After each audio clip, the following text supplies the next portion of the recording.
Ang kwento ni Tomby.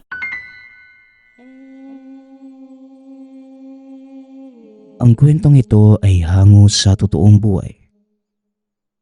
Mula ito sa isa nating tagapakinig na itago na lang natin sa pangalang Jomar. Taong 1996. Sitio Carmen, Iloilo.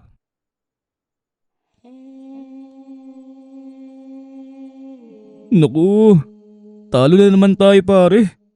Iba talaga yung manok ni Maning no? Parang sinasapian ng demonyo pag nasa labanan. Pansinin mo pare, sobrang payat na manok. Parang isang ihip lang lilipa rin eh. Pero pang ilang laban na hindi man lang natatamaan o nagagalusan. Lagot ako sa asawa ko nito. Ubus ang sahod ko. Naitaya akong lahat sa manok mo, Jomar. Wika ni Buboy. Oo nga no, grabe ang manok ni Maning. Sa totoo lang, duda ako eh. Hindi yan pangkaraniwang manok na pangsabong. Imposible naman yatang manalo yan. Kahit nga yung nilabanan sa derby nung nakaraang taon eh. Ay, mabuti na lang hindi ko tinaya lahat. May tira pa akong panggatas ng anak ko. Hindi bale, babawi tayo sa susunod. Jomar, kailangan nating malaman ang sikreto ng Maning na yan. Dagdag ni Dado. Oo nga eh. Sigurado kung kondisyon ng manok ko pero talo pa din. Hayaan mo Buboy. Papairamin na muna kita. Pasensya na ha. Pati kayong dalawa nadamay pa sa hilig ko. Ewan ko ba? Sa susunod na laban, maghahanda tayo. Babawian natin yung Maning na yan. Wika ni Jomar. Umalis ang tatlo bitbit ang tali ng talon ng manok. Malungkot silang naglakad pauwi dahil sa nangyari. Nangihina ang binata. Nakukonsensya itong nadamay pa ang mga kaibigan. Pero hindi maalis sa utak niya kung paano natalo ang manok. Habang naglalakad, mapapansin ang panlulumos sa kanilang muka. Ni hindi ito nagkikibuan hanggang sa naunang nakauwi si Buboy at Dado. Samantalang si Jomar naman, dadaan pa ng pilapil na may nagtataasang kugon. Dulo at liblib ang tahanan na inuuwian ng binata. Malaki ang lupa na sinasakan ng ama at wala naman silang kapitbahay sa lugar. Sa paglalakad, napansin niya ang kakaibang bulaklak ng kugon. Napakaganda ng mga ito sa paningin ng binata, kaya pumutol siya ng isa at dinala pa uwi.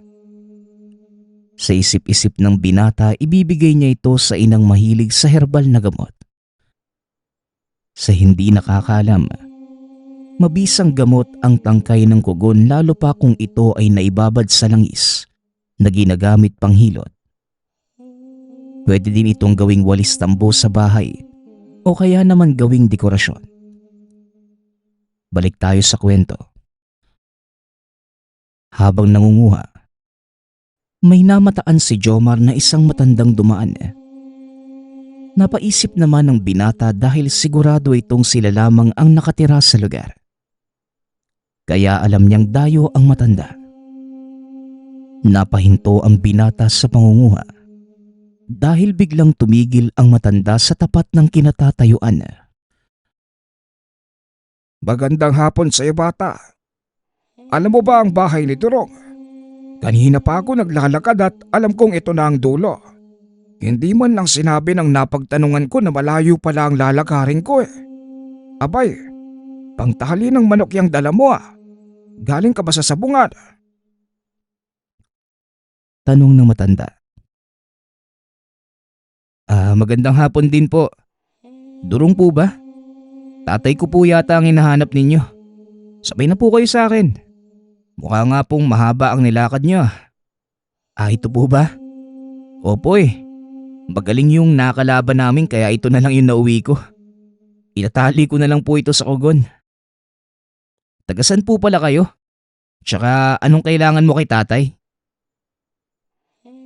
Tanong ni Jomar. Abay, kaibigan ko si Durong. May ibibigay lang sana ako sa kanya. Nako, baguhan ka ba sa pagsasabong iho? Talagang hindi matatalo ang manok na alaga ng aswang. Tara na, mamaya pag-usapan natin yung nangyari sa'yo. Tugon ng matanda. Nagulat si Jomar sa matandang nagpakilala sa pangalang Domeng. Ganun pa man, hinayaan na lang muna ito ng binata. Inayos na lang niya ang tali sa mga kugon at pinatong sa ulo. Unang naglakad ang binata kasunod si Mang Domeng. Ilang sandali pa naaninag na nila ang hindi kalakihang bahay. Medyo malayo pa sila sa tahanan. Ngunit narinig na ng binata ang sigaw ng ama. Nakita na nito ang anak, kasama ang matalik na kaibigan. Mababakas sa dalawa ang saya dahil sa muling pagkikita. Napakaliwalas ng mukha ni Tatay Durong habang kasama si Mang Domeng. Mahahalata na maganda ang samahan ng dalawa. Ngunit hindi maiwasan ng binata na mag-isip. Lalo pat hindi naman ito naipakilala ng ama sa kanila. Oh, tatayo ka lang ba dyan? Parang natigilan ka na, Jomar, ha? Ilapag mo na nga yung dala mo. Ni hindi mo sinamahan ng tatay mo sa pag-asikaso sa bisita. Ay nakung bata ito, oo. Nasa na ang dala mong manok kanina? Nabihag na naman. Ikaw talagang bata ka, oo. Hindi ko alam kung saan mo nakuha yung pagkasabongero mo. Ang masaklap, hindi ka man lang nananalo. Kung nilaga na lang natin yan, di nabusog pa tayo. O siya, sige. Mag-igib ka na lang na makapagluto na ako ng hapunan. Wika ni Nanay Lira. Lira, papasukin mo muna ang anak mo at may utos muna ako. Halika na. Bumili ka pala muna ng tuwa sa baryo. Yung may balok ha. Domeng, nagtatabako ka ba? Para isahan na lang, Jomar. Dalhin mo yung galong nakasabit sa may kusina. Sabihin mo kay Bakekang punuin ka mo. Saka bumili ka na din ng 2 tabako. Dalian mo at paggabi na. Utos ng ama. Akala ko ba tay hindi ka naiinom? Di ba nay? Itong si tatay talaga oh. Alam mo namang masama yan sa kalusugan mo. Ay nako, hindi ka nakikinig. Tugon ni Jomar. Anak, hindi naman palagi. Pero syempre, kagaya sa'yo ng mga kaibigan mo. Mabuti nga kayo, araw-araw nagkikita eh.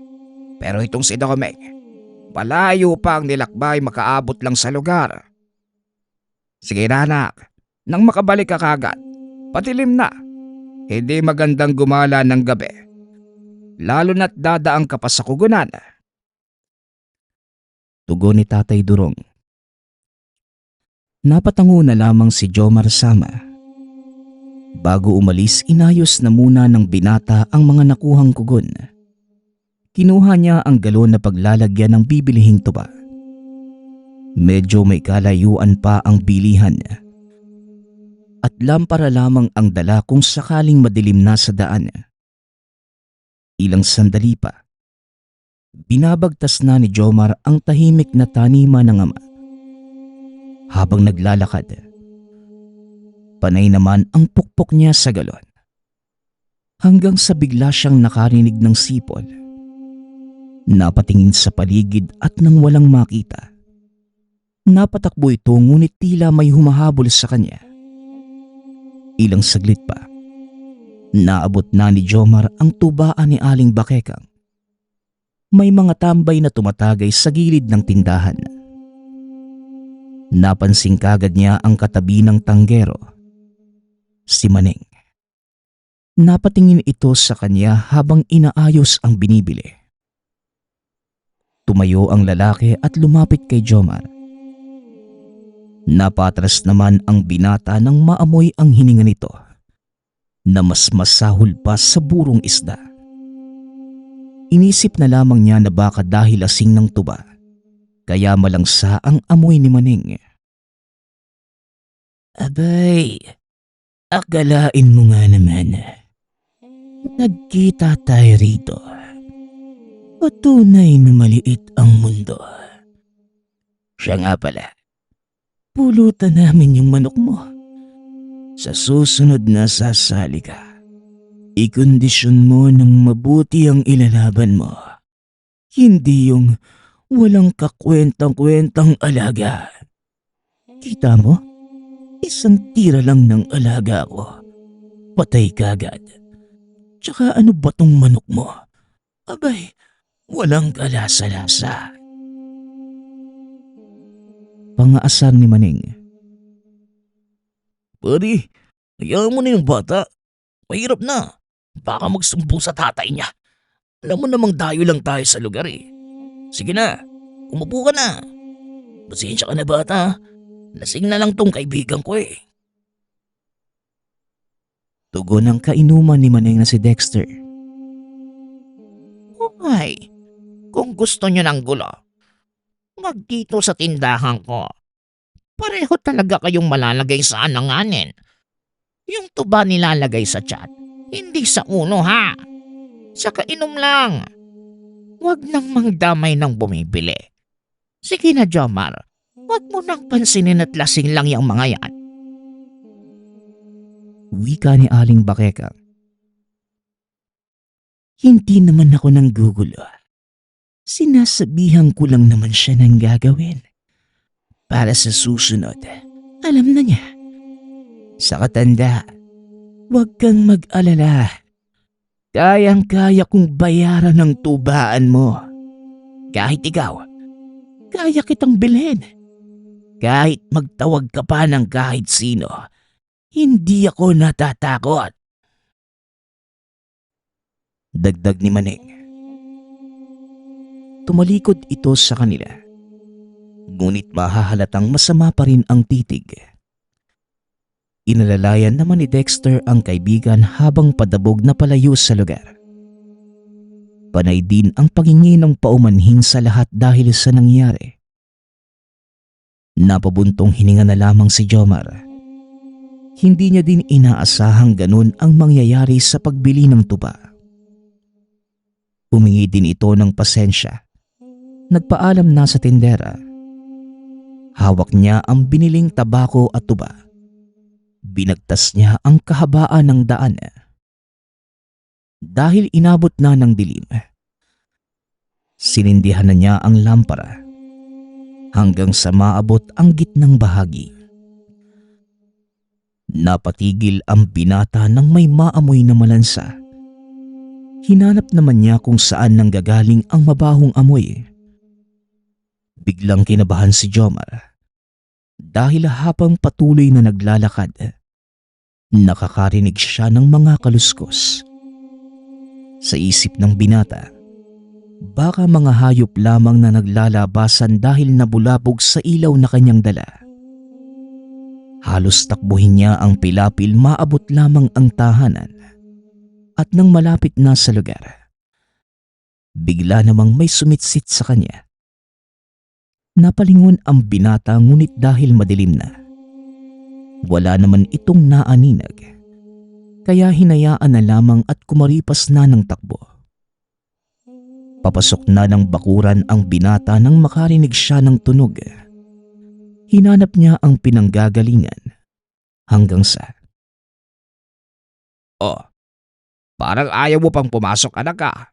Ang tagal mo naman. Saan ka pa ba nang galing? Abay tapos nang magluto ang nanay mo. Tsaka mukhang hindi ka mapakali ah. Ay nakong bata ka. Dali na, tulungan mo na yung nanay mo na mag-ayos ng mesa. Kakain na muna tayo bago kami tumagay. Wika ni Tatay Durong. Teka, sandali. Jomar, may kasama ka ba? Abay, ang tapang naman yata ng sumusunod sa'yo, Jomar. Ayos din itong aswang na to ah. Balak pa yatang makipag-inuman. Napakabaho! Sabat ni Mang Domeng. Aswang? Wala naman po akong nakita eh. Baka amoy usok lang po ko. Nagsunog po ako ng mga dahon kanina eh. Sige na po magbibihis na muna ako. Tugon ni Jomar. Hanggang sa napansin ng binata na panay ang singhot ng matanda sa paligid. Hiningi ni Mang Doming ang isang tabako at sinindihan niya. Inutusan niyang lumabas ang binata at tumayo sa tapat ng pinto. Nagtataka man sumunod naman ang binata. Humithit ng tabako ang matanda at binuga ang usok sa kanya. Magsasalita pa sana si Jomar. Ngunit biglang hinawakan ng matanda at hinila papasok. Kasabay ng pagsarado ng pinto. May kinumpirma lang ako, iho. May tigbaliw na sumusunod sa'yo. Uri ng aswang pero hindi pagkain sa'yo ang pakay. Dorong, marami ba kayong inaalagaan na panabong? May manok ka ba na pwedeng ilaban ni Jomar? Gusto mo bang malaman bakit natalo ang manok mo kanina? Alam mo ba ang sikreto kung bakit? Wika ni Mang Doming. Ay nako, halina nga kayo't maghapunan na tayo. Hindi pa kayo nakakainom. Pero kung ano-ano na ang pinag-uusapan nyo, gutom lang yan. Matagal na ako dito, Mang Doming. Wala namang ganyang kwento dito. Sabat ni Nanay Lira. Marahibig ka nga dyan, Lera. Paano ka makakaengkwentro ng aswang? Halos hindi ka nga lumalabas ng bahay. Magaling na antingero itong kaibigan ko. Nanggagamot ka din, di ba, Domeng? Kaya madali niyang nalalaman kung may banta sa paligid. Maging mga bakas nalalaman niya sa pamamagitan lang ng pangamoy. Abay may nanggagambala na pala sa atin. Hindi pa natin alam. Lalo na yang si Jomar. Kung saan na naman siguro nagsuot. Wika ni Tatay Durong. Bukas, Jomar. Tuturuan kita ng pamamaraan para hindi basta matalo ang manok mo ng tigbaliw. Palibhasa hindi manok ang isinasalang ng mga demonyong yan, kundi mga alaga nilang pinapainom ng sarili nilang laway. Laway ng aswang. May derby sa lungsod sa susunod na araw, hindi ba? Magkondisyon ka ng isang manok at ako na ang bahala. Panigurado isasalang niya ulit ang tumalo sa manok mo. Dagdag na matanda. Dahil naipangako niya sa mga kaibigang babawi, kaya hindi na nagdalawang isip ang binata na sumang-ayon. Nagtiwala siya sa matanda dahil mukhang malaki ang paniniwala ng ama kay Mang Doming. Naging maayos naman ang gabi na kasama nila ang matanda. Kinabukasan, maaga pa lamang inihanda na ni Jomar ang mga manok na nakahilera sa likod bahay. Nagpaturo ito sa matanda kung alin ang dapat ilaban. Kumuha ang matanda ng kulay abong tandang at may kaunting pula ang mga balahibo. Hinimas niya ito na tila may ibinubulong sa hayop. Matapos ang ginagawa, pinahawakan niya iyon sa binata. Ayon kay Mang Doming, damhin lamang ni Jomar ang hawak na alaga at subukang ikonekta ang kalooban. Nang sa ganon, mapasunod ang manok sa anumang ipag-uutos. May ibinigay din na pinatuyong maliit na butil ang matanda. Sa paglalarawan niya, mukha itong maliit at naputol na kahoy. Butya ng sili ang tawag dyan, iho. Mabisang gamit ng mga sabungero o mga nagsusugal. Subok na ang gamit ng mutsyang yan. Kaya alam ko at siguradong mananalo ka. Sasama din ako sa laban. Aalalayan kita. Wika ni Mang Doming. Maraming salamat po, Mang Doming. Gusto ko lang din sana mabawi ang natalo ng mga kaibigan ko eh. Sana po, bagdilang anghel po kayo. Tugon ni Jomar. Nako, ang sakin lang, dapat hindi mo ginagawang bisyo ang pagsasapong. Yang ipinagkaloob sana sa'yo gamitin mo sa tama. Jomar, palagi mong tatandaan ang mga bagay na nakukuha sa mabilis na paraan. Mabilis din nawawala. Pagtapos mong mabawi ang natalo mo anak, tama na yan ha. Tulungan mo na lang kami ng nanay mo sa bukid. Mas magandang kumita ng pera na pinaghihirapan. Sabat ni Tatay Durong. Napatango na lamang ang binata at nangakong babawiin lang ang naitalo. Hanggang sa dumating ang araw ng derby sa lungsod. Maagang naghanda si Jomar at sinabihan ang mga kaibigang sumama. Hindi naman siya binigo ng mga ito. Pagkus todo suporta pa rin ang ginawa ng dalawa. Ayon pa sa mga ito, walang iwanan. Ang laban ng isa ay laban nilang lahat. Kasama din ng binata ang dalawang matanda na si Tatay Durong at Mang Domeng. Hawak ang manok nang makasalubong nila si Maneng. Kaagad namang umihip ng pangproteksyon si Mang Domeng nang masiguradong ito ang sinasabing tigbaliw. Nakatingin lang ito sa kanila. Habang hawak ang alaga na namumula ang mga mata. Tumingin ito sa matanda habang nakangiti ng nakakaloko. Napakaingay sa lugar dahil sa dami ng tao. Nakahanda na din ang mga manok na ilalaban. Narinig na din nila ang tagapamahala ng sabong at sinabing matira ang matibay. Magkahalong tensyon ang naramdaman ni Jomar lalo pat malaki ang pustahan. Ikalma mo ang sarili mo nang hindi mahawa ang alaga mo. Bigyan mo ng magandang presensya. Saka Jomar, maniwala kang makakabawi tayo. Wika ni Tatay Domeng. Kaya pala talo ang manok mo Nahahawa ng karuwagan mo. Ayusin mo yung pakiramdam mo. Nang tumapang ang hawak mo. Narinig mo ba ako? Dagdag ni Tatay Durong. Napatango naman ang binata at ilang saglit pa. Nagsimula na silang isalang ang mga manok. Isinipit ng matanda ang mutya sa tari ng manok ni Jomar. Itinali niya itong mabuti upang hindi matanggal.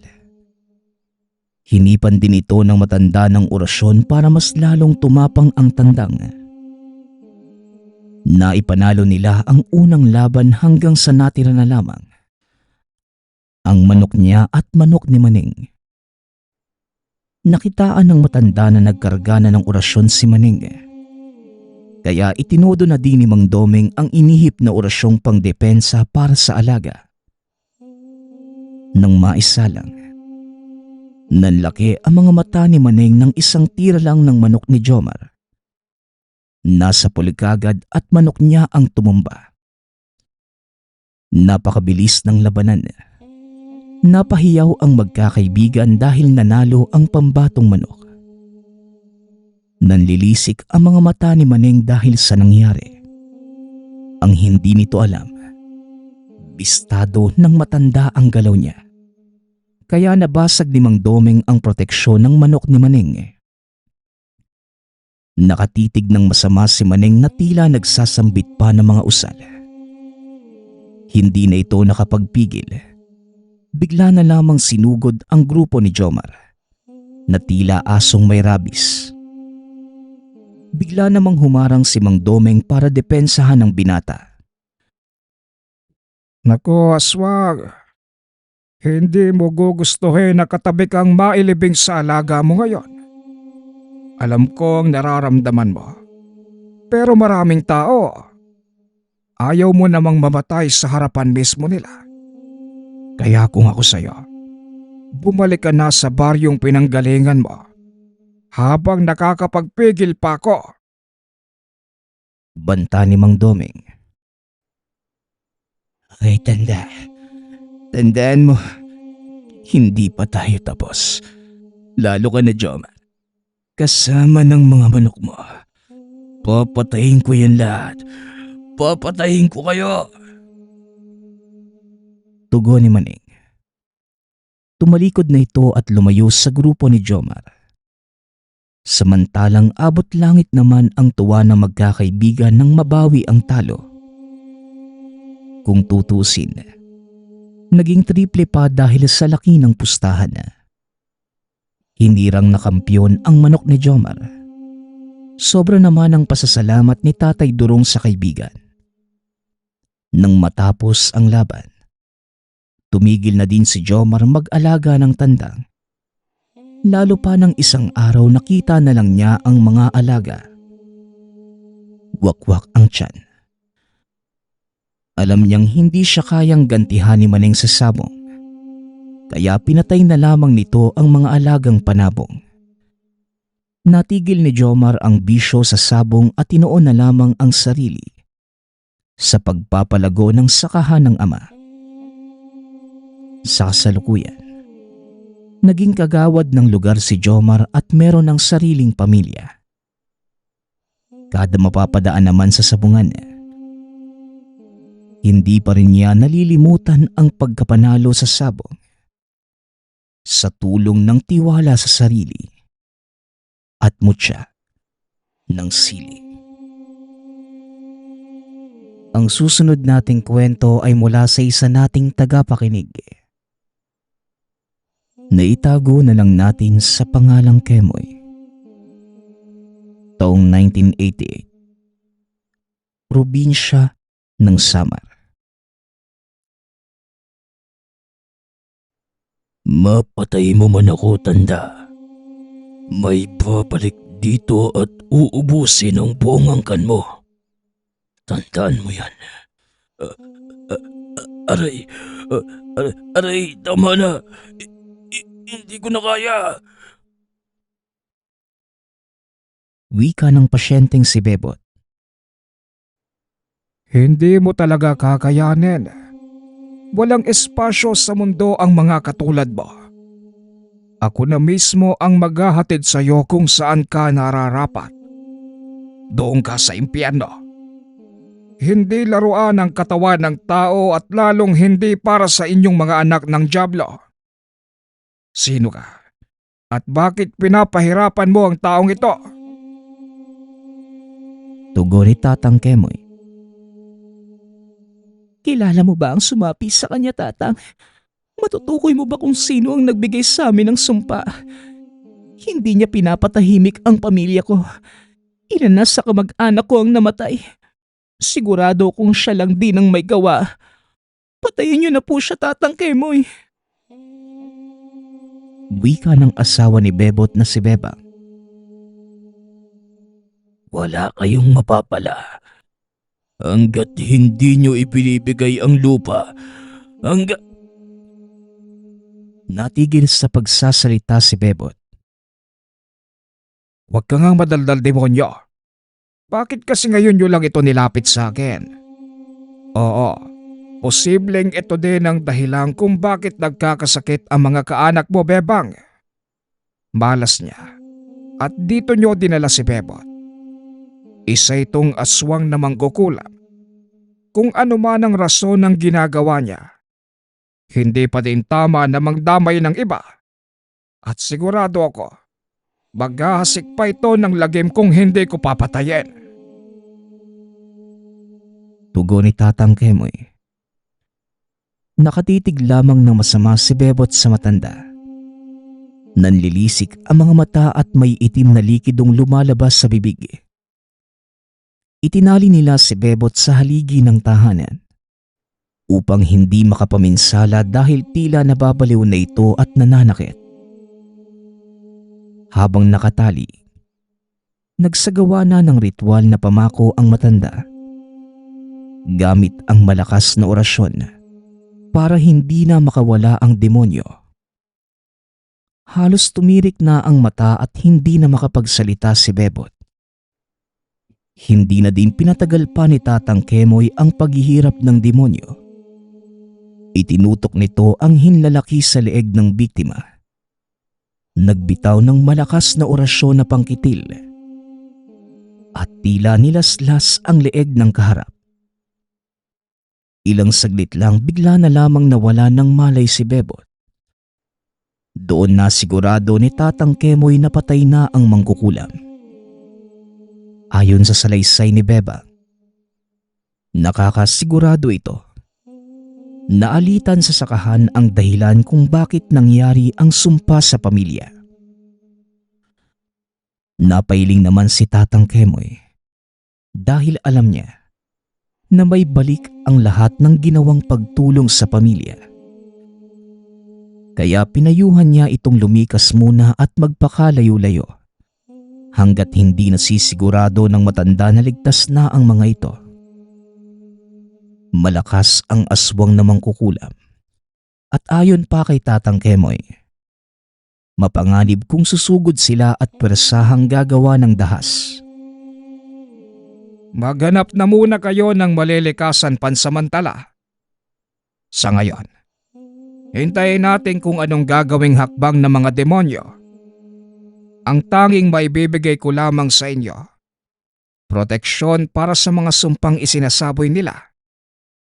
Pero ang kinakabahala ko, baka bigla na lang kayong sugurin. Maghanap na muna kayo ng kamag-anak na pwedeng tuluyan, kahit malapit lang dito. May limitasyon ng galaw ng mga dyablo dahil maraming kabahayan. Hindi sila basta manggugulo dahil mailalantad ang kademonyohan nila kung sakali. Bueno, ngayon pa lang gumilos na kayo. Huwag na kayong maghintay ng dilim. Wika ni Tatang Kemoy. Tatang, paano na tayo? Maghihiganti? Sigurado ako madadamay tayo kapag nagkataon. Nakakatakot po. Lilikas din po ba tayo? Tanong ng apong si Dino. Kasama mo ako. Bakit ka natatakot? Saka alam kong hindi nila ako kilala po. Baliban na lang kung susuyurin nila ang lugar at isa-isahin ang mga albularyo dito. Pero ang pamilya ni Bebang, sila ang talagang delikado. Alam mo naman siguro kung bakit. Hindi ako masyadong dumadayo sa mga nagpapagamot. Dahil marami sa lugar natin ang nagpapanggap lang na albularyo. Pero iilan lang talaga ang may kakayahan sa ganitong larangan. May bako, Bebang. Sino ang nag-abiso sa inyo na magpagamot sa akin? May masama akong reputasyon sa mga tao Minsan akong nasira dahil sa isang insidente. Maraming naiinggit at kung ano-ano na lang ang kinakalat tungkol sa akin. Pero kahit ganon, bukas naman itong tahanan ko kung sakali mang may hihingi ng tulong. Wala naman akong hinihiling kapalit doon. Tanong ni Tatang Kemoy. Kaya dyan ako bilib sa'yo, Tatang Oo nga po, no? Dapat mas katakutan ko yung mga taong puno ng inggit at maraming sinasabi makasira lang ng ibang tao. Pero Aling Bebang, kung hindi niyo po na itatanong, magaling talaga tong lolo ko. At sana pagkatapos, tulungan niyo din si Tatang. Hindi man sa material na kabayaran kundi simpleng pagbabahagi lang sa iba. Patungkol sa kakayahan niya. Makakatulong po yun para maibalik ang tiwala ng mga tao kay Tatang. Sabat ni Dino. Napatango naman si Bebang habang nakangiti at nagpapasalamat. Ilang sandali pa, naging normal na ang kilos ni Bebot. Nagising na ito at nagtataka kung bakit siya nakagapos. Kinalas ni Tatang Kemoy ang pagkakatali sa kanya, habang ang asawa naman ang nagpapaliwanag sa mga nangyari. Nang marinig ni Bebot ang sinabi ng asawa, malaki ang pasasalamat nito sa matanda. Ilang saglit pa nagpaalam na din ang mag-asawa na umuwi. Dahil ayon sa mga ito, magliligpit na sila at lilipat muna ng tirahan. Dagdag pa ni Bebot, may kapatid siyang naninirahan hindi kalayuhan sa tahanan ng matanda. At ipapakalat na si Tatang Kemoy ay totoong magaling na manggagamot. Ngunit hindi naging madali sa pamilya ni Bebang ang paglipat. lalo pat hindi man lang sila tinanggap ng kapatid ni Bebot.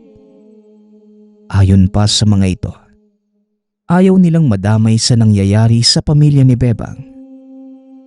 Dagdag pa ng kapatid, alam niyang ang pinag-ugatan ng gulo ay lupang nabili ng mag-asawa na noong una pa lamang tutol na ang pamilya ni Bebot. Nanlulumo man, bitbit ang mga gamit kasama ang anak. Bumalik sila sa tahanan ni Tatang Kemoy. Nagbabaka sakali dahil wala talaga silang matutuluyan.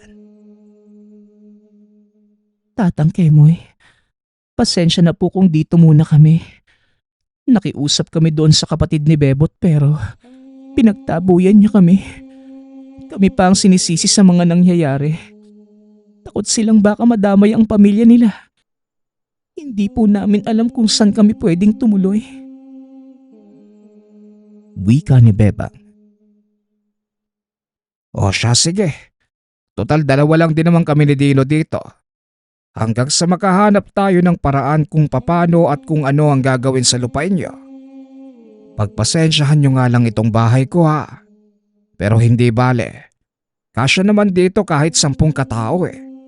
Mas mainam nga na nandito kayo at… Tatang, ayos lang din po sa akin. Pwede po silang magpahinga doon sa kwarto ko. Tabi na lang po tayo.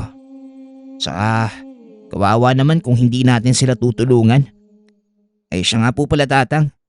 Nagsaing na po ako. Dadagdagan ko na lang siguro. Sabat ni Dino. Tutulungan na kita, iyo. Salamat po kahit hindi nyo kami kadugo.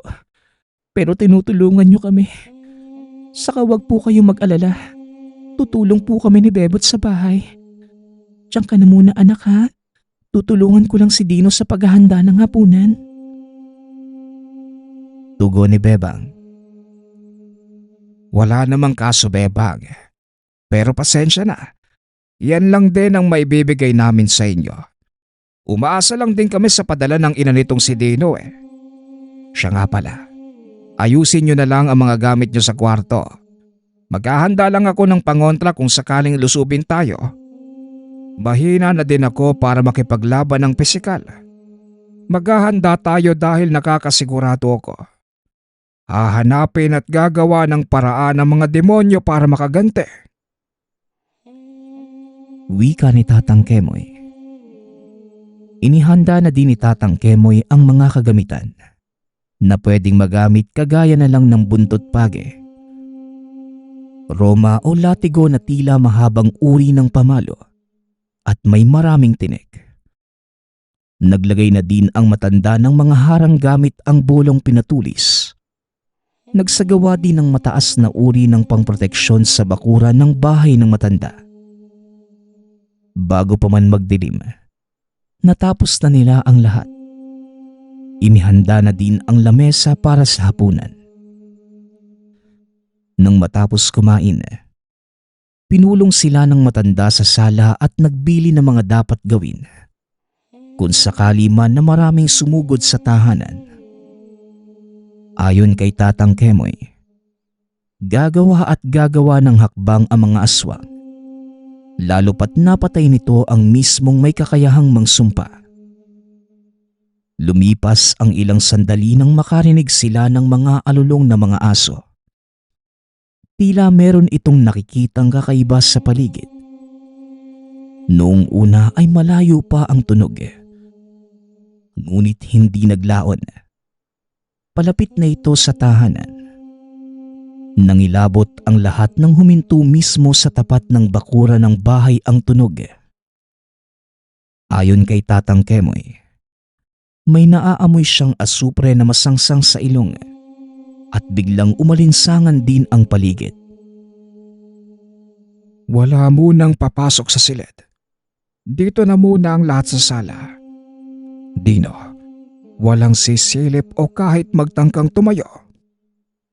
Nararamdaman ko ang lakas ng mga nilalang na nakapalibot sa pamamahay natin. Bebang, nasundan nila kayo. Bulong ni Tatang Kemoy. Tatang, Nakakaantok, parang... Wika ni Dino habang humihikab. Oo nga no, ang sarap ng pumikit. Sabat ni Bebang. Nalo ako na. Gumagamit ng kakaibang uri ng pwersa ang mga demonyong to. Posibleng may orasyong pampatulog sa buong lugar. Bebot ito, ihilamos mo sa mukha mo. Lana yan na gawa sa pinaghalong mga halamang gamot. Kaya niyang magpagaling ng maraming karamdaman. Nakokontra din ito ang mga sabulag at kung anong sumpang pinapakawalan ng kahit anong uri ng elemento. Hindi nila tayo basta mapapasok dahil sa mga proteksyong hinarang ko. Pero siguradong gagawa pa rin sila ng paraan. Wika ni Tatang Kemoy. Kinuha na matanda ang isang panyo na may mga nakaburdang kataga. Itinali nito sa noo habang ang kaharap naman ay panay pa rin ang pahid ng langis. Napatigil si Bebot nang makita ang nakaukit sa panyo. Namamangha ito habang nakatitig kay Tatang Kemoy.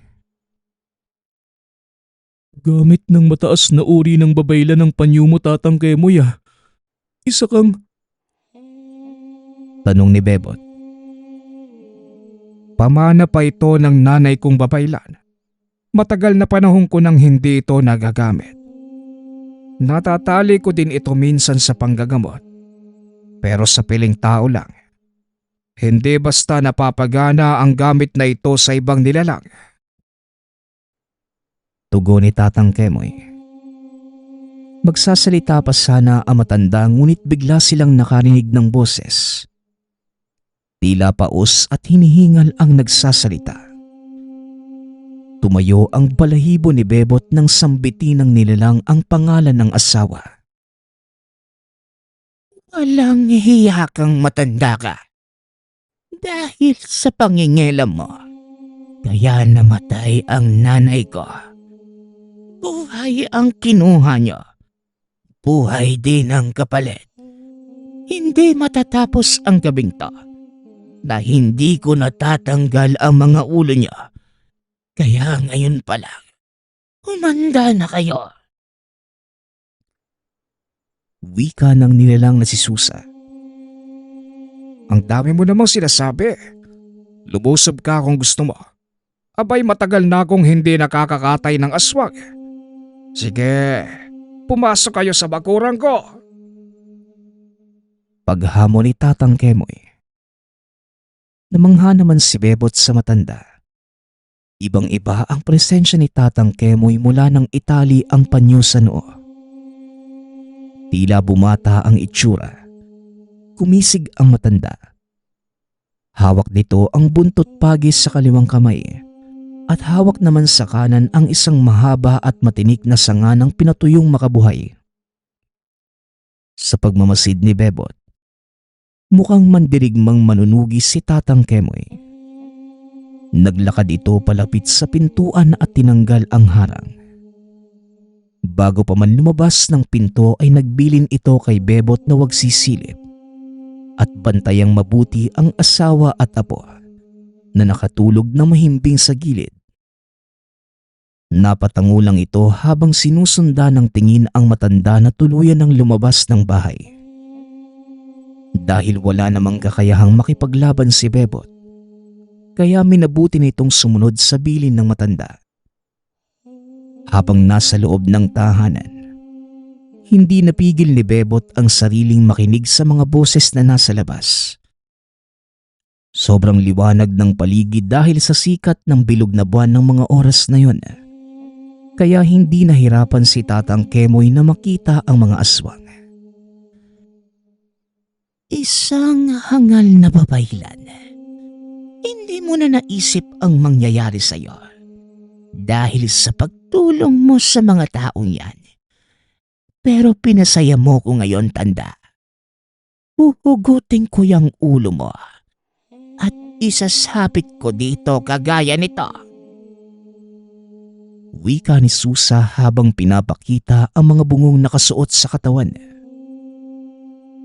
Ulo, Abay, ang dami namang ulo niyan, damuho ka.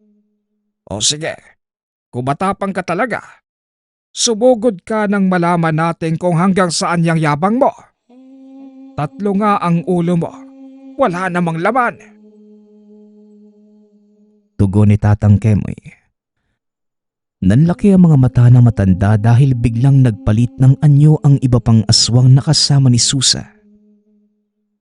Ayon sa paglalarawan ni Tatang Kemoy, naging dambuhalang aso ang mga ito na may 3 ulo. Nanlilisik ang mga mapupulang mga mata. Nakalabas ang matutulis na ngipin. May mga kasama din itong mga katawang tao ngunit ang ulo ay kawangis ng aso. Ngunit hindi man lang natinag sa kinatatayuan ang matanda. Inihanda nito ang hawak na buntot pagi at mahabang makabuhay. Akmang susuguri na siya ng mga nilalang. Ngunit bigla namang nasunog ang mga palapit sa kanya. Ang hindi nila alam, nahulog na sila sa bitag ng matanda. Ang paligid ni Tatay Kemoy ay puno ng nakakamatay na dasal na sinagawa para lamang sa kanila. Napaangil ng malakas si Susa, habang isa-isa namang nasusunog ang mga kasamahan na. Oh, akala ko matapang ka. Dito mo ngayong ilabas ang tapang mo, demonyo. Matagal na panahon ng tahimik ang baryong ito. Matagal na panahon nang hindi kayo nang gagambala. Ngayon ito, bigla kayong lulusob. At sa pamamahay ko pa talaga. Matagal nang nakahanda ang bahay ko. Kaya sige, pumasok ka nang makita mo ang hinahanap mo. Ikaw ang pupugutan ko ng ulo. Wika ni Tatang Kemoy. Walang hiyakang matanda ka. Pagbabayaran mo ang ginawa mo. Pagbabayaran mo. Tugon ni Susa. Tila dumagundong ang paligid sa sigaw ng nilalang. Sa lakas ng puwersa ay nakalas ang mga orasyong pangsunog at pangpatay sa kanila. Napatigil naman ang matanda dahil hindi niya inaasahang malakas ang puwersa ni Susa. Ngunit nanatila pa ding matikas ang matanda. Imbes na matakot, naghanda lang ito sa pag-atake. Napangisi si Susa dahil batid nitong wala na ang mga balakid sa daan. Sumugod na ang nilalang. Dinambahan ng matanda. Ngunit bago pa man makalapag sa lupa ang nilalang, walang pagdadalawang isip na hinambalos ni Tatang Kemoy ng buntot pagi ang mga ulo nito. Kada hampas, tila isang bahagi ng nilalang ang natatanggal, hanggang sa maputol na matanda ang 2 ulo ni Susa. Umatungal itong muli at walang ano-ano'y. Winasiwas ni Tatang Kemoy ang hawak na makabuhay. Habang ginagawa yon, nagsasambit ito ng mga usal pang patay sa kaharap. Patuloy pa rin siya sa paghambalos hanggang sa unti-unti nang nasunog ang aswang. Halos mawala ng hininga ang matanda sa ginagawa. Pumasok na si Tatang Kemoy na nangihina dahil sa nangyari. Mahabaging langit, tatangayos ka lang ba? Diyos ko, nasa na ang mga aswang? Tanong ni Bebot. Tapos na. Ubos na ang mga demonyong yon. Tugon ni Tatang Kemoy. Napaluha na lamang si Bebot habang nagpapasalamat sa matanda. Ngunit dahil sa pagod, nawala na lamang ng malay si Tatang Kemoy. Inayos naman ni Bebot ang matanda at pinagpahinga sa sala kasama ang apo. Hanggang sa maging siya ay nakatulog na din. Kinabukasan, medyo mahina pa ang katawan ni Tatang Kemoy habang bumabangon. Nakaamoy ito ng masarap kaya tumayo ito at pumunta ng kusina. Napangiti ang matanda nang makitang naghahanda ang mag-asawa ng almusal. Nakangiti ang mga itong bumati sa kanya at nagpapasalamat sa tulong na ginawa. Umupo na po muna kayo, Tatang. Kami na po ang bahala. Hindi ko po lubos akalaing ganun pala kayo kagaling. Siya nga po pala. May mga abo po sa bakuran. Wawalisin ko po ba? Nakatumpok po eh. Umabot pa nga hanggang dito sa may bungad. Tanong ni Bebang. Naku, ayan. Ang aga kasing natulog. Alam mo ba kung ano yung Bebang? Abuyo ng angka ni Susa. Tinapos na sila ni Tatang Kemoy eh. Kung pwede nga lang hiramin ko din yung panyo ni Tatang. Tugon ni Bebot. Sabi ko sa inyo eh. Pero sayang, di natin natulungan si Lolo. Saka bakit po pala kami nakatulog? Wala po akong maalala eh. Tatang, pinatulog mo po ba ako? Tanong ni Dino. Sekreto na namin yun ni Bebot. Tsaka ni Bebang. Kung ano man ang nasaksihan o nalaman ninyo, tumahimik na lang tayo. Mahirap na. Baka kung sino naman ang makisawsaw at gawan ako ng kwento. Iipunin natin lahat ng abo at ililibing sa lupa. Magmula sa araw na ito, wala nang manggagambala sa inyo. Wika ni Tatang Kemoy. Niyakap ng mag-asawa ang matanda at nagpasalamat. Matapos mag-agahan na, sinamahan din sila ng matanda upang maayos ang sariling pamamahay. Sinigurado rin ni Tatang Kemoy na wala ng mga sumpang naiwan sa lugar. Sa paglilinis ni Tatang Kemoy, natanaw niya ang iilang kabayan, hindi kalayuan sa lupain ng mag-asawa. Pinuntahan niya ito. Tinignan kung meron pang nakatira. Nadatnan niyang walang tao sa lugar pero nakakasiguro ito na yon ang pugad nila Susa. Nagpasya ang matanda na sunugin na din ang mga kubo. Pero dumulog muna ito sa barangay upang hindi magkaproblema. Sa kasalukuyan, nagpahinga na sa panggagamot si Tatang Kemoy. Ngunit naipasa na niya ang mga gamit, maging ang mga kaalaman sa apong si Dino. Nagpapasalamat nga pala ako sa lahat ng sumusuporta sa ating channel. Nawa ay patuloy niyong suportahan at pakinggan ang ating mga kwento. Hanggang sa muling pakikinig.